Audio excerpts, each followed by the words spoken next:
Hi everyone, Coach Connor here, and today we're going to learn how to perform the bench press.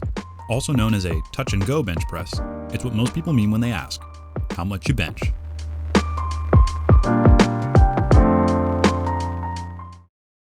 Set the hooks such that the bar is around your belly button while you're standing up. You can adjust them in a moment, but this will put the hooks around where they need to be. Place the bench such that it is centered and extends about 6 inches past the bar resting in the hooks. Lie down on the bench, roll the bar forward to the edge of the hooks, with your eyes just under the bar. This position will give you enough space to perform the exercise without hitting the hooks, but you'll still be close enough to easily re-rack the bar. Place your feet flat on the ground. If you have short legs, put something underneath to prop your feet up.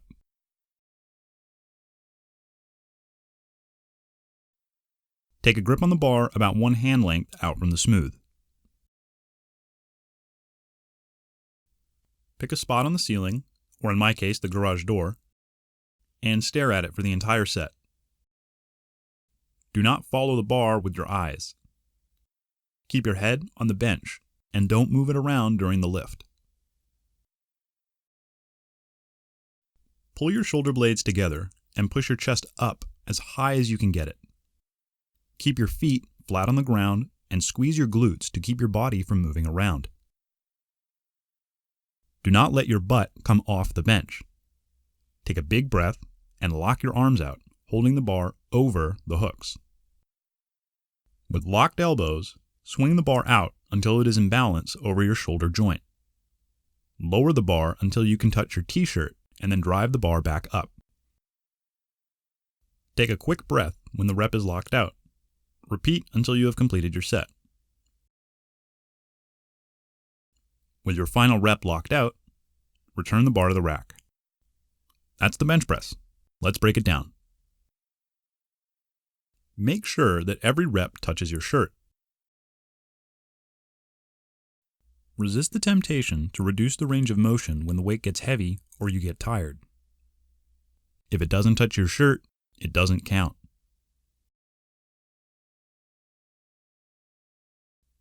Do not bounce the bar off your rib cage.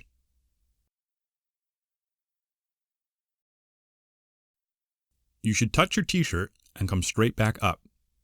Imagine if there was a piece of glass on your chest. You want to touch it, but not break it.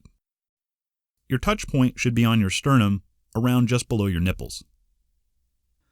At the moment you touch your shirt, your elbows should be slightly flared, and the forearm should be vertical when viewed from the front, and vertical when viewed from the side, with the tip of the elbow slightly in front of the bar. Do not place your arms at a right angle to your torso, and do not tuck them tight against your side either. Keep them flared by about 30 degrees.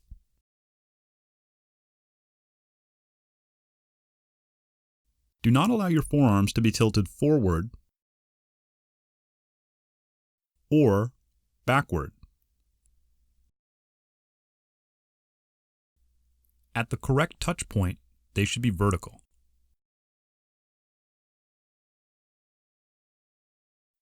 Your grip width should be one that permits your arms to be slightly flared with vertical forearms at the touch point as just described.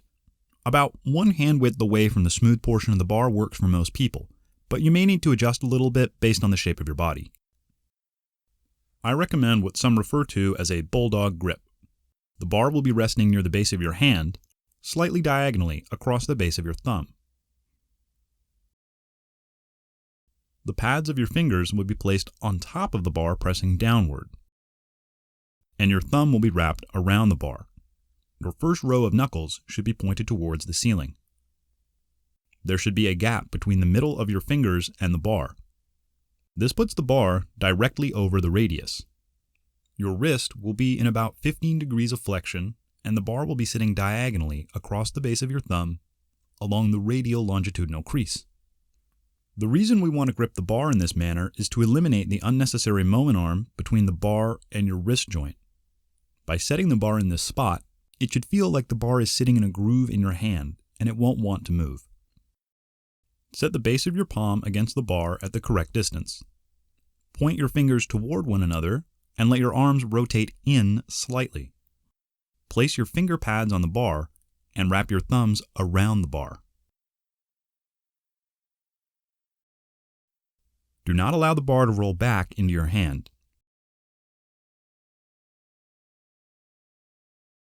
Keep your wrists straight the entire time. This is the most efficient way to transfer force to the bar. Never bench press with a thumbless or false grip because the bar might roll out of your hand and onto your neck.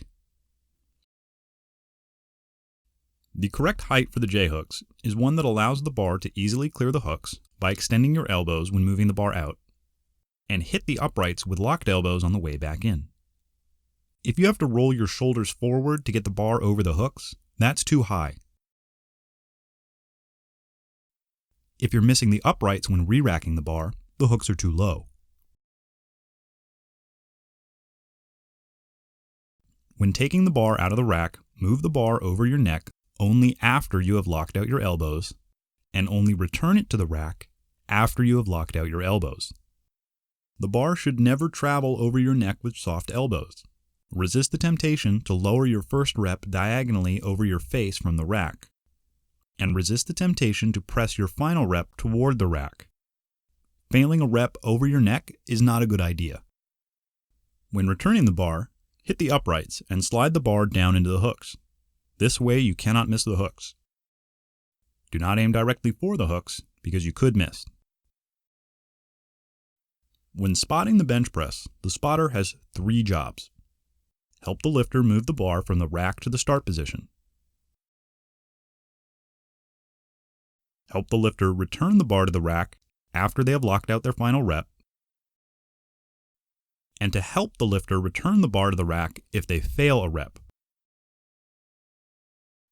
Other than these 3 tasks, the spotter should never touch the bar. If the spotter touches the bar, the rep doesn't count because there is no way to measure how much the spotter helped. Focus! Focus! Yeah! Yeah! Yeah! You got it! That's good! And then, oh, yeah! Don't be a rep thief, but pay close attention and be ready to help the lifter if the bar starts to move down. The lifter should communicate to the spotter when they are ready for a liftoff. My training partners know that after I take a big breath and my mouth is closed, that's the signal to lift off. The spotter should help the lifter raise the bar, guide it to the start position over the shoulder, release their grip on the bar gently, and step out of the lifter's line of sight. The spotter should watch closely, with hands resting in an over-under fashion, ready to grab the bar if the lifter fails a rep. If the bar starts to move back down, grab it with both hands and help the lifter lock out the rep before returning it to the rack. If you are the lifter, do not stop pushing on the bar. The spotter will help, but is not going to lift the bar for you. Your strength did not suddenly plummet to 0 because you missed a rep. You just need a little extra help to get the bar back up. If a spotter is unavailable, you should perform this exercise inside a power rack. Set the pins or safety spotter arms just below where your chest arch is. If you fail a rep, you can relax your arch and let the bar rest on the pins. If you don't have a spotter or a power rack available, do not put collars on the bar. This way you can dump the weight if you fail a rep.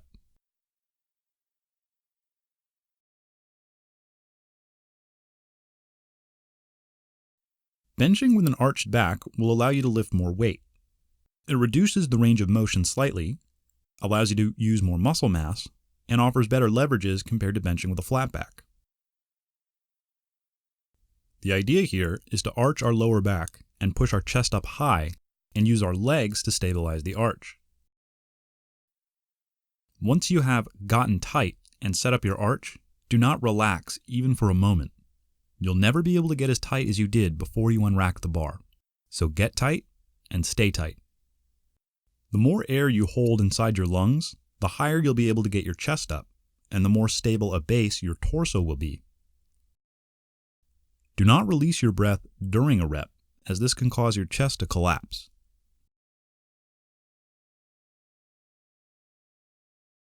Instead, take a big breath shove your chest up and hold it. You can take a quick top-up breath between reps if needed. Some people do not tolerate benching with an arch, and for them, they can stick to benching with a flat back. These people can place blocks under their feet, or could put their feet up on the bench to prevent them from arching their back too much. As I just mentioned, you can use your legs to support your back arch. Set yourself up on the bench as just explained. Push against the bar with your hands and use your legs to push yourself up the bench. Do not push your hips up into the air. Imagine you wanted to slide yourself up the bench. But the weight of the bar will pin you to the bench instead, and as you try to extend your legs, this will instead support your back arch. If your feet are too far behind your hips, it will be difficult to use leg drive. If your legs are too far forward, you won't be able to arch as much, and you won't have as much leg drive. Your feet should be set around shoulder width, toes pointed out, with your heels slightly behind your knee. You can play around with your foot position, but this is a good place to start. If you're still learning how to bench press, you don't need to worry too much about leg drive. There needs to be some weight on the bar before you can utilize this technique properly.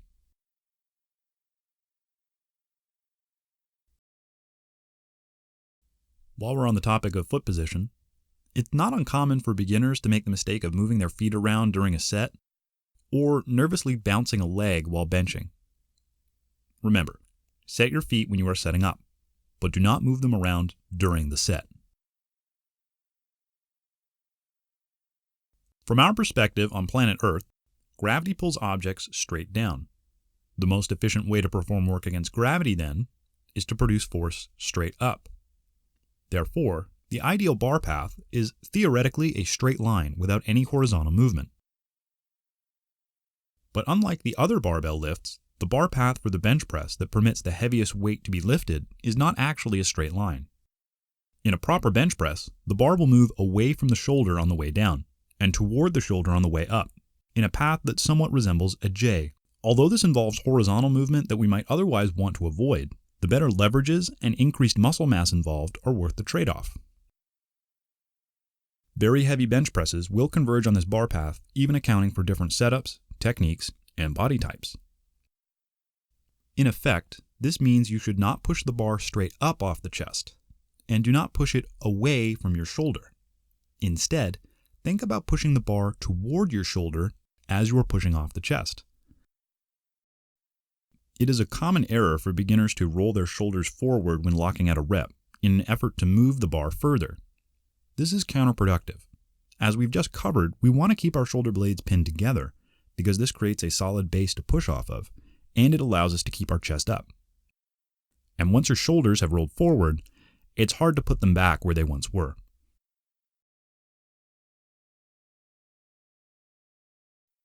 So remember, once you have locked out the elbow joint, the rep is complete. You don't need to roll your shoulder forward. Keep your shoulder blades pinned together and your chest up for the whole set.